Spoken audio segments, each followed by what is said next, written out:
Hello and welcome आप सभी का आपके अपने YouTube channel MKS teaching point में। साथियों, बात करने वाले हैं बेसिक शिक्षा विभाग आदेश जारी, बड़ी तैयारी, आ गई आवश्यक सूचना, विस्तृत निष्कर्ष इस वीडियो के माध्यम से आपको इंगित कराएंगे। निवेदन करेंगे वीडियो को आप अंत तक जरूर देखें।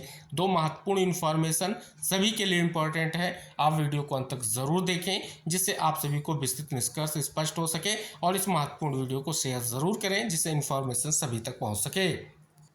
साथ ही अगर आप चैनल पर पहली बार विजिट कर रहे हैं तो निवेदन है कि आप चैनल को सब्सक्राइब जरूर कर लें जिससे जो भी नेक्स्ट अपडेट आप तक शेयर की जाए वो आसानी से पहुंच सके। पहली महत्वपूर्ण खबर जो है तो यहाँ पर आप देख रहे हैं 46,000 बेसिक टीचरों को ओपीएस यानी ओल्ड पेंशन स्कीम। प्रदेश के 46,189 बेसिक शिक्षकों को जल्द पुरानी पेंशन योजना का लाभ मिल सकता है। विशिष्ट बीटीसी 2004 बैच के इन शिक्षकों को पुरानी पेंशन देने के मुद्दे पर शिक्षा, वित्त, कार्मिक और न्याय विभाग के अपर मुख्य सचिव और प्रमुख सचिव एक साथ बैठक करेंगे। माना जा रहा है कि लंबे समय से चल रहे इस मुद्दे पर बैठक में कुछ हल निकल सकता है। ऐसे हुई थी भर्ती। बीएड डिग्री धारकों को बेसिक शिक्षकों की भर्ती के लिए जनवरी 2004 में विज्ञापन निकाला था। उसके बाद फरवरी 2004 में संशोधित विज्ञापन जारी किया गया था। विज्ञापन के अनुसार चयन के बाद बीएड डिग्री धारक इन शिक्षकों के लिए 6 महीने का प्रशिक्षण जरूरी था। इनमें से 3 माह का प्रशिक्षण जिला शिक्षा प्रशिक्षण संस्थान और 3 माह का प्रशिक्षण आवंटित विद्यालय में करना था। चयन होने के बाद विभाग ने कहा कि सभी को एक साथ प्रशिक्षण नहीं दिया जा सकता। ऐसे में इनको 3 चरणों में प्रशिक्षण कराया गया। इसमें देरी हुई। शिक्षकों का कहना है कि यदि एक साथ प्रशिक्षण दिया जाता तो वह जनवरी 2005 में पूरा हो जाता। 3 चरणों में प्रशिक्षण होने के कारण यह दिसंबर 2005 में पूरा हुआ। फिर जागी उम्मीद। शिक्षकों की एक बार फिर से उम्मीद तब जागी जब सुप्रीम कोर्ट ने सरकारों को यह आदेश दिया कि जिन नौकरियों का विज्ञापन नई पेंशन लागू होने की तिथि से पहले हुआ है उनको पुरानी पेंशन के दायरे में रखा जाए। इस पर पहले केंद्र सरकार ने और फिर राज्य सरकार ने आदेश जारी कर दिया। इस आदेश के बाद 46,189 भर्ती वाले शिक्षक फिर से मांग कर रहे हैं कि उनको पुरानी पेंशन दी जाए। उनका विज्ञापन तो जनवरी 2004 में जारी हुआ था और नई पेंशन 1 अप्रैल 2005 से लागू हुई। तैनाती से पहले लागू हो गई नई पेंशन व्यवस्था। इस बीच प्रदेश में 1 अप्रैल 2005 से नई पेंशन व्यवस्था लागू हो गई। इन शिक्षकों की तैनाती दिसंबर 2005 के बाद दी गई। इस वजह से इनको नई पेंशन व्यवस्था में शामिल कर लिया गया। तैनाती मिलने के बाद ये शिक्षक नौकरी करने लगे, लेकिन पुरानी पेंशन के लिए संघर्ष करते रहे। विभाग की लेट लतीफी का हवाला देकर शिक्षक हाई कोर्ट और फिर सुप्रीम कोर्ट तक गए। सुप्रीम कोर्ट ने कहा कि शिक्षक प्रदेश सरकार से अपील करें कि प्रदेश सरकार को भी कहा कि वह मेरिट के आधार पर मामले को निस्तारित करे। प्रदेश सरकार ने नियुक्त तिथि के आधार पर इन शिक्षकों को नई पेंशन व्यवस्था में ही रखा।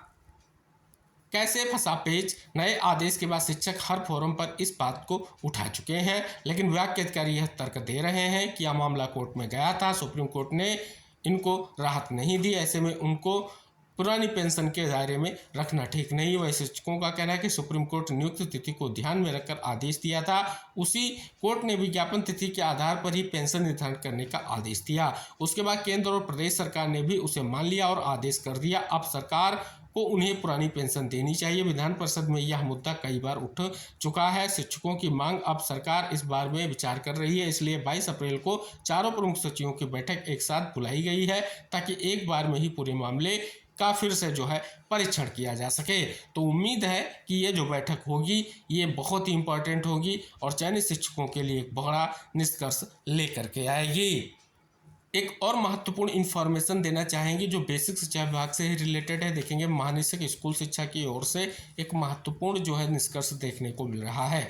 यह निष्कर्ष क्या है? परिषदीय उच्च प्राथमिक एवं कंपोजिट विद्यालयों में कक्षा 6 से 8 में ग्रीष्मकालीन शिविर आयोजित करने के संबंध में है, जिसमें आप देखेंगे कंपोजिट विद्यालय जो है आपके परिषदीय प्राथमिक, उच्च प्राथमिक और कंपोजिट विद्यालयों में दिनांक जो है 20 मई 2025 से 15 जून 2025 के मध्य ग्रीष्म अवकाश निर्धारित किया गया है। ग्रीष्म अवकाश के दौरान परिषदीय विद्यालय में पढ़ने वाले, विशेषकर ग्रामीण परिवेश में रहने वाले अधिकांश बच्चे अपने घरों में ही रहते हैं। बच्चों के लिए नए अनुभव की खोज करना, नए दोस्त बनाना और खेल खेल में कुछ करके सीखने का यह सही समय। ग्रीष्म अवकाश में समर कैंप का आयोजन कर सार्थक एवं रचनात्मक वातावरण का सृजन किया जा सकता है। यहाँ पर अगर आप देखेंगे कि तत्क्रम में उच्च स्तर से प्राप्त निर्देशों तथा राष्ट्रीय शिक्षा नीति 2020 के उद्देश्यों को दृष्टिगत रखते हुए परिषदीय उच्च प्राथमिक एवं कंपोजिट विद्यालयों कक्षा 6 से 8 के बच्चों को समग्र विकास हेतु दिनांक 21 मई से 15 जून 25 के मध्य 3 सप्ताह का ग्रीष्मकालीन शिविर आयोजित कराया जाना प्रस्तावित है। अतः परिषदीय उच्च प्राथमिक एवं कंपोजिट विद्यालयों में समर कैंप के आयोजन हेतु जनपदों को निर्देश प्रेषित किए जाने के संबंध में शासन की सुविधा है तो शासनादेश का आलेख एवं प्रस्ताव संलग्न कर प्रेषित है। तो देख रहे हैं यह निष्कर्ष देखने को मिल रहा है। इसी परिपेक्ष में आगे आप देखेंगे और भी डिटेल से जानकारी दी गई है जो महत्वपूर्ण है। आयोजन के परिपेक्ष में निष्कर्ष दिया गया है, क्या प्रतिदिन समर कैंप की अवधि क्या होगी उसको भी इंगित कराया गया है। डिटेल से यहाँ पर जानकारी दी गई है। साथ ही अगर आप देखेंगे कि एक समर कैंप के संचालन हेतु 2 कार्मिक यानी अनुदेशक एवं शिक्षा मित्र नियोजित किया जाएगा। समर कैंप के संचालन उच्च प्राथमिक कंपोजिट विद्यालय में कार्यरत अनुदेशकों द्वारा योगदान दिया जाएगा। परिषदीय उच्च प्राथमिक कंपोजिट विद्यालय अनुदेशक की उपलब्धता की स्थिति में समर कैंप के संचालन हेतु संबंधित कंपोजिट विद्यालय में कार्य शिक्षा मित्र व यथावश्यक अनुसार परिषदीय उच्च प्राथमिक विद्यालय के निकटस्थ प्राथमिक विद्यालय में कार्य शिक्षा मित्र को नियोजित किया जाएगा। साथ ही इसमें स्पष्ट तौर पर और भी निष्कर्ष दिए गए हैं जो यहाँ पर आप देख सकते हैं। आगे यहाँ पर अगर आप देखेंगे और भी डिटेल से जानकारी दी गई है जो इम्पोर्टेंट है, इसको एक बार ज़रूर देखें। क्या क्या चीज़ें हैं, क्या क्या स्पष्ट तौर पर इंगित कराया गया है वो इम्पोर्टेंट है और आप देख रहे हैं स्पष्ट तौर पर निष्कर्ष दिया गया है।